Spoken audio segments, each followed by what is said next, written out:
आज अरविंद केजरीवाल साहब से मुलाकात हुई और शिवसेना उद्धव बालासाहेब ठाकरे पार्टी के जो मन में है, जो दिल में है, वो साफ बात है कि सरकारें आते जाते रहती है, फिर आएगी, लेकिन रिश्ता तो ऐसे ही चलता रहेगा।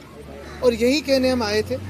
उन्होंने जो पिछले 10 सालों में दिल्ली में जो काम किया है वो सारी जनता जानती है। ये जो चुनाव हुआ उसमें चुनाव का बहुत बड़ा हाथ था, आशीर्वाद था, और भाजपा ने चुनाव आयोग के तो आभार मानने ही ज़रूरी है।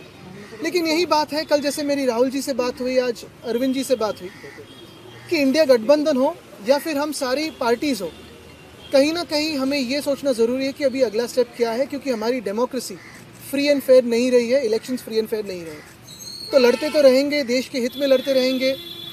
आपकी आवाज़ हो, मीडिया की आवाज़ हो, जनता की आवाज़ हो तो उठाते रहेंगे, और जो भी देश के अच्छे का हो, सड़क पे उतरना हो, लड़ना हो तो लड़ते रहेंगे। बस यही था।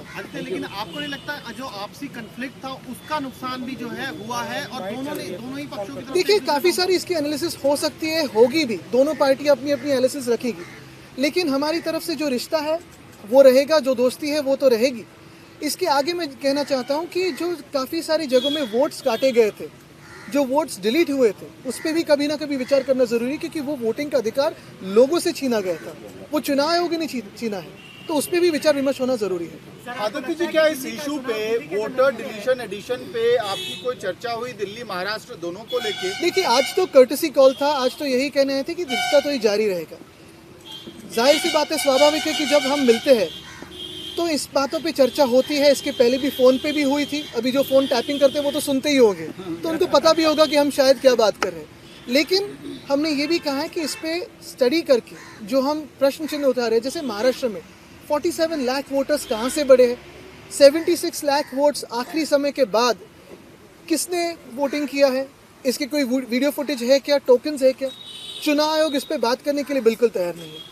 और ये सारी बातें अगर आप देखें तो हरियाणा हो, उड़ीसा हो, दिल्ली हो, मध्य प्रदेश हो, महाराष्ट्र हो, सारी जगह कॉमन है, ये एक पैटर्न दिखने लगा है। तो हमारे देश में आज फ्री एंड फेयर इलेक्शंस होते नहीं है, इसी का ये सबूत है। सर, कैसे टैकल करेंगे इस सिचुएशन को? अगर आप आरोप इलेक्शन कमीशन पे लगा रहे हैं तो फिर टैकल कैसे करेंगे, क्योंकि वही मेन बॉडी है? तो टैकल करने के लिए तो हम साथ में हैं और लड़ेंगे, क्योंकि ये देश हित की बात है।